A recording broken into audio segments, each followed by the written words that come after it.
So actually, I wanted to ask Ellen. So how did things come together in Vermont?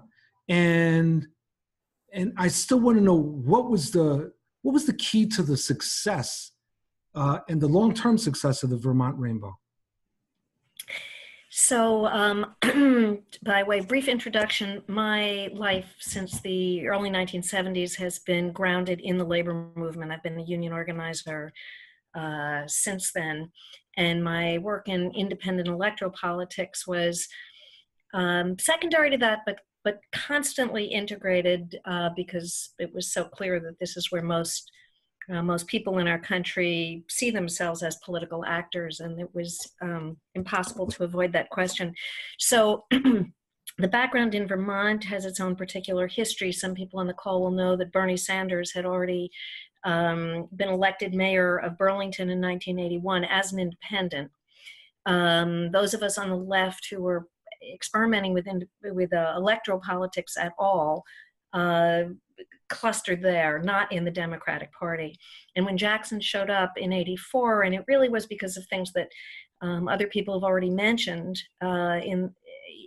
this incredibly galvanizing vision of a very, very radical fusion of politics that was grounded in race and class, dealing with issues of immigration, rural politics.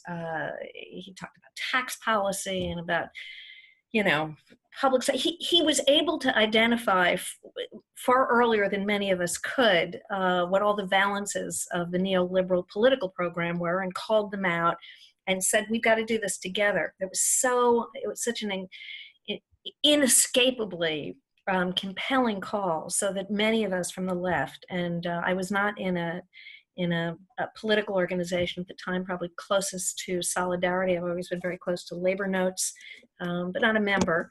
In any event, Bernie's background meant, and our work in the Progressive Coalition meant that people started out rather skeptical of somebody even as good as Jackson was, who was running as a Democrat.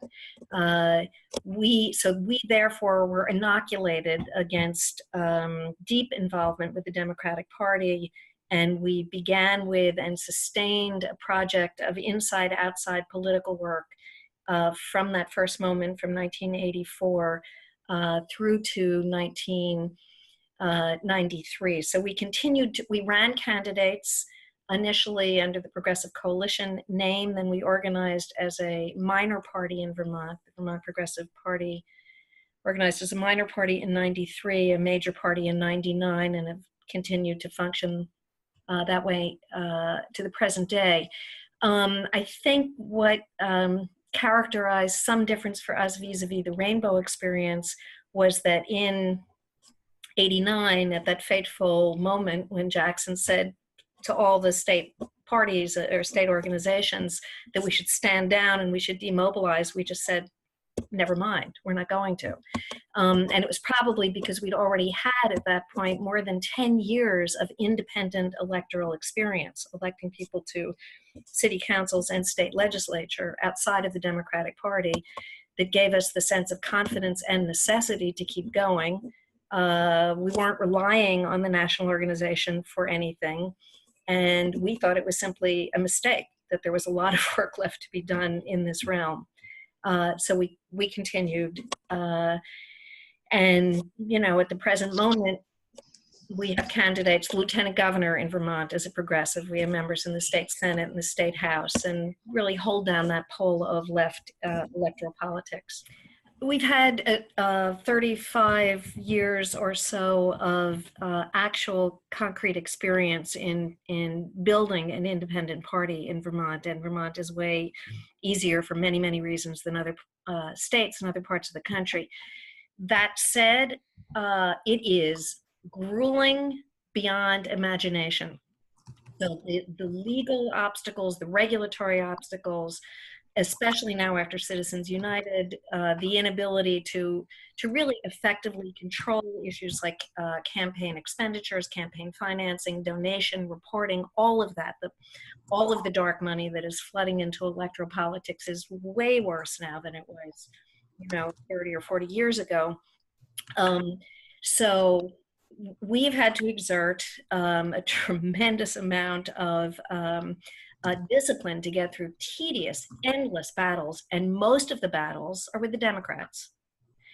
The only reason, the only way in which we have maintained a slightly inside-outside position in Vermont, because some of our candidates now are leading candidates and office holders, including the lieutenant governor, run in a Democratic primary in order to knock out other Democratic candidates and then run as a progressive / Democrat.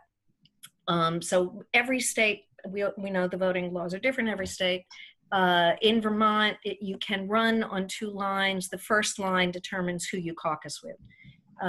So most of our office holders now run that way. I think the only reason we can do that is because we punish Democrats and we cause Democrats to be defeated in various races because we were willing to run against them and run the risk of losing, having Republicans elected. So I would say what is most encouraging to me now is that we are seeing instances of leftists running in Democratic primaries. Obviously, we just saw that this week.